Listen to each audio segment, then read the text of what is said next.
Hi everyone, this is Mrs. Snowbeck from Farmington High School, and I'm going to go over a few tips and strategies for taking the math portion of the ACT. There are 5 sections to the ACT test. English, math, reading, and science are all multiple choice with 5 choices per question. And then there's the writing prompt, which is optional, and you will not be taking that part during the ACT practice test at Farmington High School, but you will take it during the real ACT test at Farmington High School. Notice the math section is the second test, and it is 60 questions, and you have 60 minutes to complete it. There are 7 topics covered in the ACT math portion. Number 1, numbers and quantities. Numbers and fundamental math operations.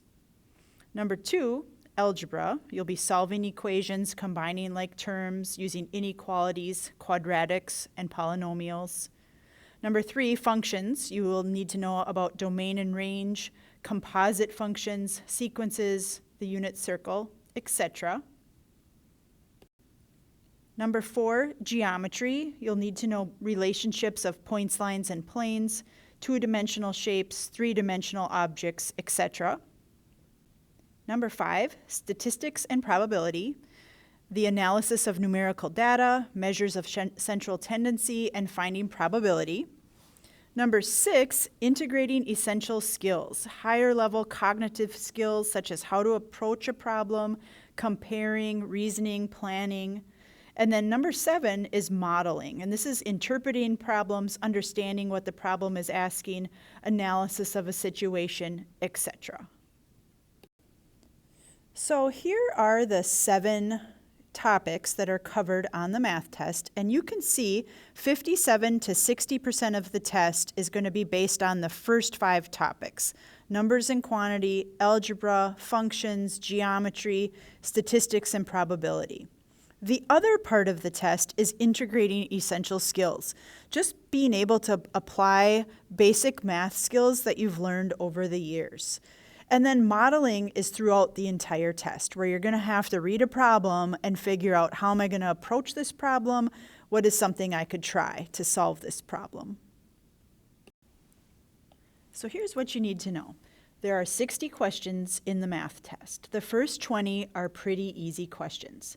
The middle 20 are doable. Like, those are questions that you've seen by the time you've gotten to Algebra 2. So either intermediate algebra, geometry, or Algebra 2, you've covered that material. The last 20 questions, those are more difficult, and maybe you've had to see those in pre-calc or somewhere a little further down the line. According to the ACT organization, if you get a score of 22, that's kind of the benchmark that means you're college ready. So if you get a 22, you have a 50% chance of getting a B or higher in college algebra. It's sort of an indicator of success in college.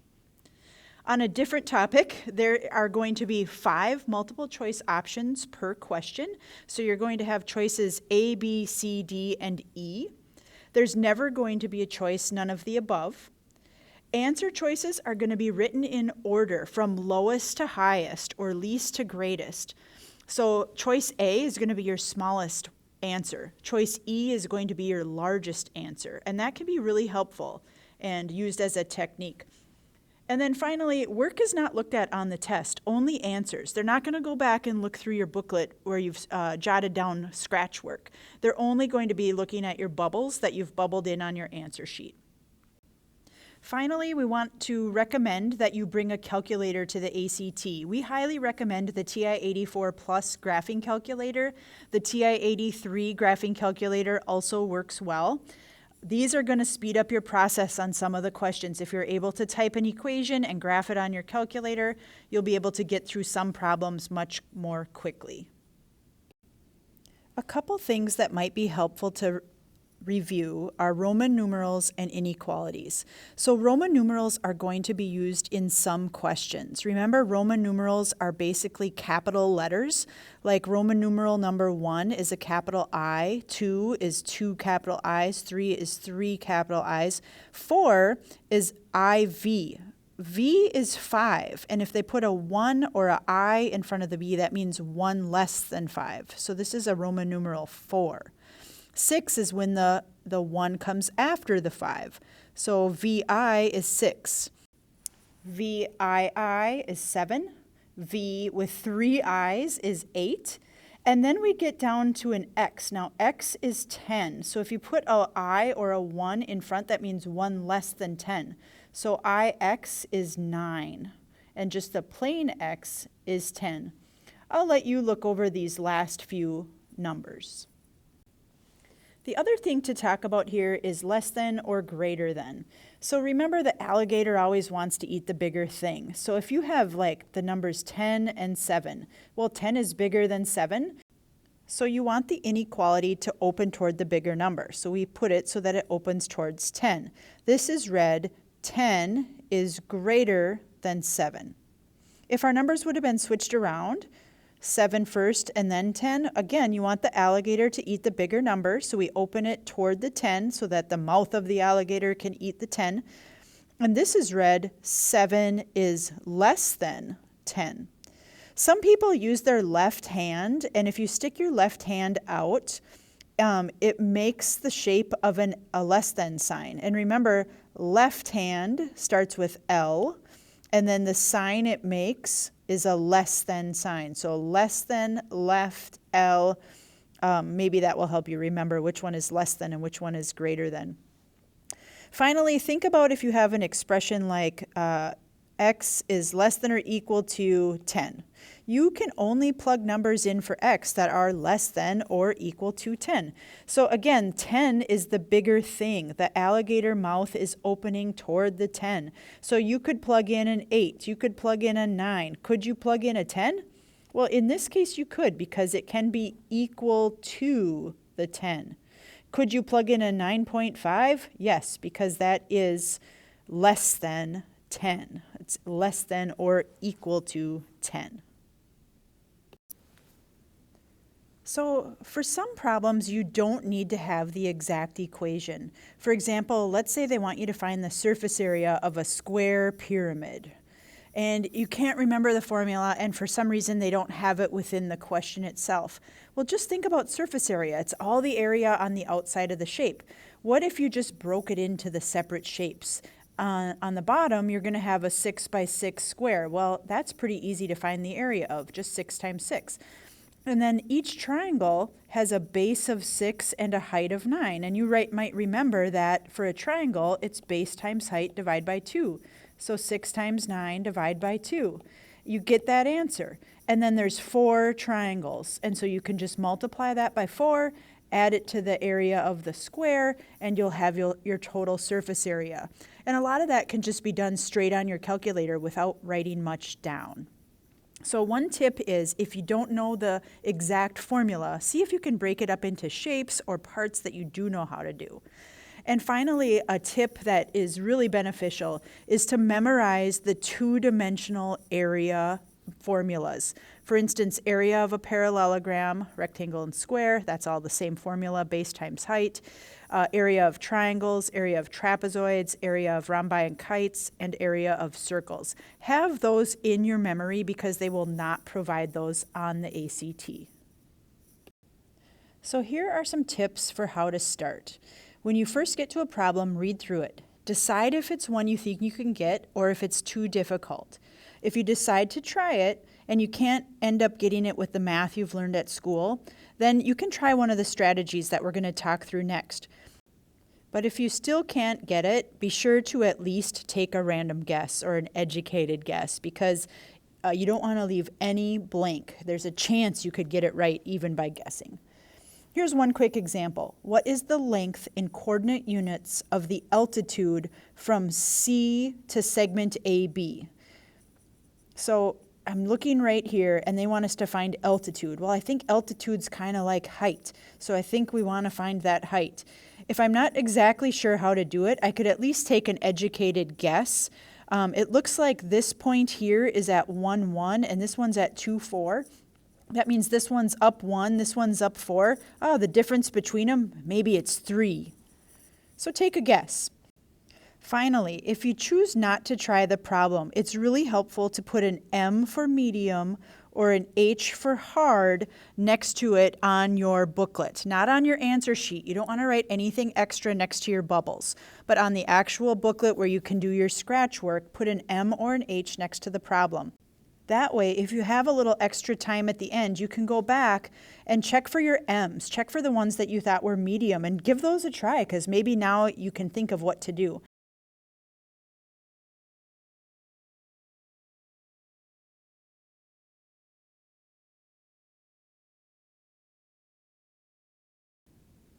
We're going to go through several techniques that could help you on the math portion of the ACT. The first technique is called back solve, otherwise known as guess and check. So your 5 answer choices are there, and one of them's right. Pick one to plug in and see if it works. We suggest always starting in the middle. Start with C. Remember, your answers are listed in order from smallest down to largest. So by starting in the middle, you might get a clue as to the actual answer. So let's just jump in and try it. Let's try 0. Let's plug in a 0 into that absolute value and see if it equals 8. Well, 0 plus 3 is 3. So the absolute value of 3 is 3, so 2 times 3 is 6. Well, that's too low. That's less than 8, so we need to go higher. So our next piece of advice is jump down to E. First try C. If that doesn't work and you need to go higher, try E. So let's plug in a 2, absolute value of 2 plus 3. Does that equal 8? So that's going to be 5. 2 times the absolute value of 5 is 10. Oh, that's too big. That's bigger than 8. Guess what? Your answer is going to be the one in between them. Your answer is going to be D. So we could plug it in just to make sure. 2 and then absolute value of 1 plus 3. Does that equal 8? Well, that's going to be a 4 inside of the absolute value. 2 times 4 is 8. D is our answer. Technique number 2 is substitution. And sometimes this works better if you can't remember the algebra behind the problem. So, for example, a store clerk was asked to mark up the price of a pair of shoes by 20%. Instead, the clerk marked down the price of the shoes by 20%. What percentage does the price now have to be increased by in order to be correct? Let's substitute a number in. When you're working with percents, 100 is a nice number. So let's say we wanted to increase it by 20%. 100 times 0.2 is 20. So if we add 100 plus 20, the shoes should have cost $120. But instead, we went down $20. 100 times 0.2 is 20, but if we subtract from 100, we get $80. So the question is, how much do we now have to mark up? What percent do we have to mark up the price of the shoes to get from $80 to $120? Well, start in the middle. Pick 33%. Remember, you're at $80. Let's see what 33% of $80 is. If I type that in my calculator, I get 26.4. Oh, but I needed to go up $40. From 80 to 120, that's $40, and I'm only going to go up $26 in this case. So remember, your second choice, pick E. We need to go up more than 26. We need to get bigger. So we're going to pick choice E. So let's take $80 times 50%. Oh, 50% or 0.5 times 80 is $40. That's what we wanted to go up by. Oh, we're going to need to increase the $80 by 50% to get back to the correct price. So E is our answer. Technique number 3 is geometry guessing. So diagrams are not necessarily drawn to scale. However, sometimes they can help you eliminate some answer choices. For example, in the diagram below, what is the measure in degrees of the angles marked X? So we want to figure out what is X. If I draw in a right angle there, I can see this would be a right angle. It looks to me like it's a little less than halfway. Half of 90 is 45. My guess is it's smaller than 52, but also looks like it's close to halfway, so my guess is it's not going to be 12 either. It's going to be one of those middle three answers is my guess. Pick C, plug one in. So if I plug in 32 for both of those corners, I could remember that in every triangle, the three corners or the three angles add up to 180. So if I do 180 minus 32 and 32, I'm left with 116 for this third corner. You know what? That does seem like it could be 116 because it looks like an obtuse angle. Another thing I just remembered is right here, I have a straight angle. Straight angles are 180 degrees. Or a line, on one side of a line, it's 180 degrees. Oh yeah, 116 plus 64, haha, 180. C is the answer. Technique number 4 is using a graphing calculator. So it's surprising how many students forget to use their graphing calculator as a tool to solve for answers. Along with the fact that the answer is listed below in the multiple choice options, remember you don't have to show work, so use your calculator as much as you need to. Let's go to the next slide for an example. Here's an example where a graphing calculator could be really helpful. Above is the graph of a function y equals ax squared plus bx plus c, where a is less than 0, b is greater than 0, and c is greater than 0. Which of the graphs below could the graph of the function y equals negative ax squared plus bx plus c be? So which of those would be that graph? Well, I'm going to start with the original. Let's plug in some values that satisfy these conditions. So a has to be less than 0. So I'm going to plug in negative 1 for a. Then we have x squared. B has to be greater than 0. I'm just going to plug in a 2 for b, and then there's an x. And then c has to be greater than 0. I'm going to plug in a 3. So all of those satisfy the conditions. And when I type that into my graphing calculator, sorry, I don't have one I can pull up on my screen here. But when I type that into my graphing calculator, I get a graph that looks kind of like this. All right, that's the original.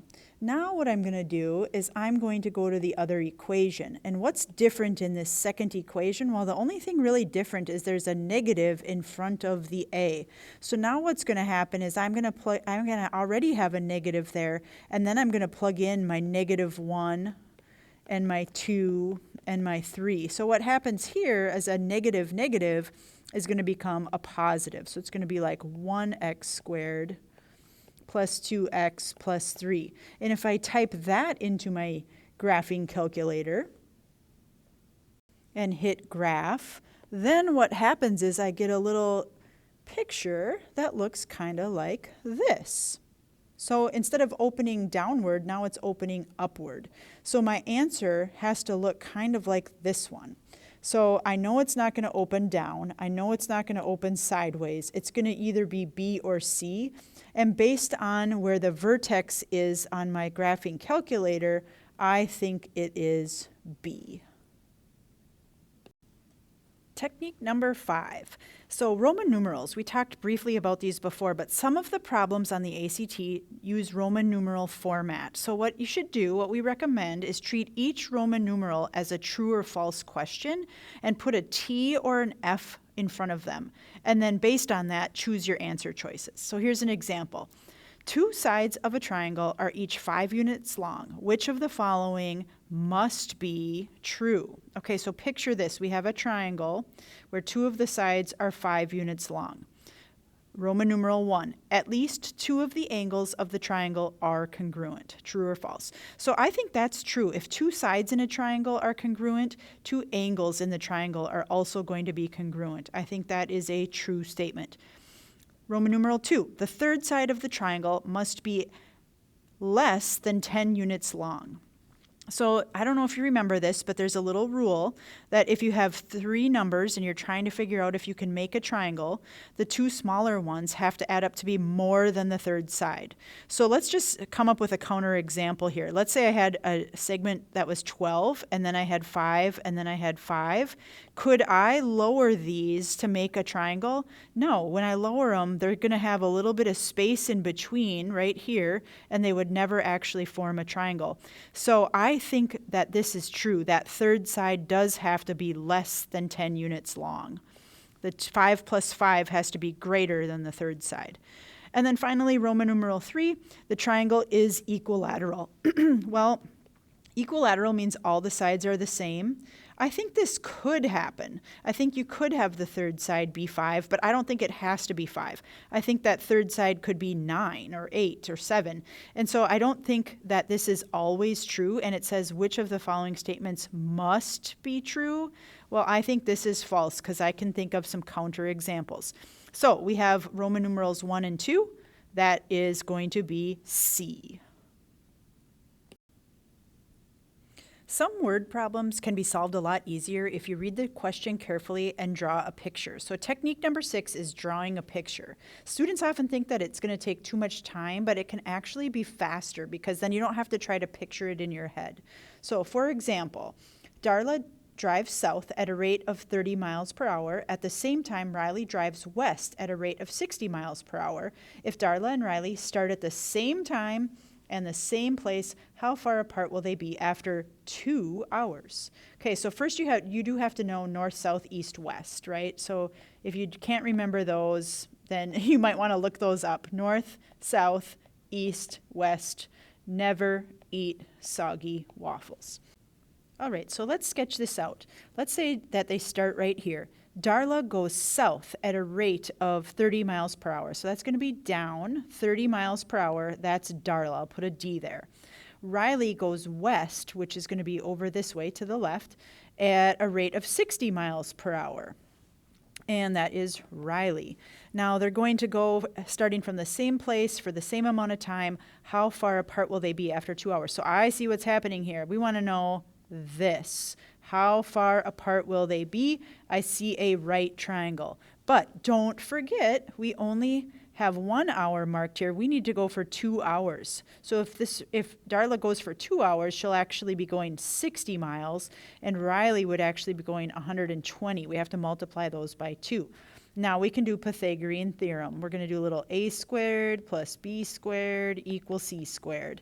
And when we do that, we get 14,400. You guys would do this on your calculator, but I'll just show it right here. And we get 3,600, and we add those together, and we get 18,000 equals c squared. And then we take the square roots of each side, and the square root of 18,000 is 134.2 equals c. It's actually plus or minus, but you don't really have to worry about that because it's a distance. And so you're not going to have a negative distance. So we can see it's B, 134. Finally, let's do technique number 7, which is just common sense elimination. So think about the last problem we just did, how Darla drove south at a rate of 30 and Riley drove west at a rate of 60, and then we doubled them, so we had 120 and 60, and we made the right triangle. Well, in a right triangle, the longest side is always the hypotenuse. It's across from the right angle. So this side over here that we were looking for had to be the longest side. We can eliminate 104 because it's shorter than 120. It's shorter than this leg over here. And then just think about it. If they're only driving for 2 hours, are they going to be 10,000 miles apart or 18,000 miles apart? I don't think so. Not with today's cars. So I think we can eliminate a bunch of the choices here and then narrow it down to these two. Finally, if you remember that the two short sides have to add up to be more than the third side in a triangle, 120 plus 60 is 180. You can even eliminate choice C and boom, you have your answer without doing the Pythagorean theorem. Let's talk about bubbling in your answer sheet. So you want to make sure that you fill in your oval completely, but you don't want to scribble way beyond it. You don't want to put any extra marks on your answer sheet. You don't want to put a little note on there or anything because that could screw it up when it goes through the scanner. If you do have to erase thoroughly and then mark your new answer. It should be fine. Make sure you have your number 2 pencil. If you don't have a number 2 pencil, the scanner won't read your answers. And then finally, just choose one answer per question. There's not going to be multiple answers, only one for each question. Here is a quick recap of our 7 techniques. Technique number 1 is back solve or guess and check. Technique number 2 is substitution. Stick in a number and see how it goes. Technique number 3 is geometry guessing. You know, the picture should be pretty close. It might not be exactly to scale, but close. Technique number 4 was using your graphing calculator, especially on those graphs, those graphing questions. Roman numerals, treat those as true or false. Drawing pictures is always great to help you understand what it's asking. And then elimination. Eliminate the bad answer choices. Remember to manage your time. It's only 60 minutes and you have 60 questions.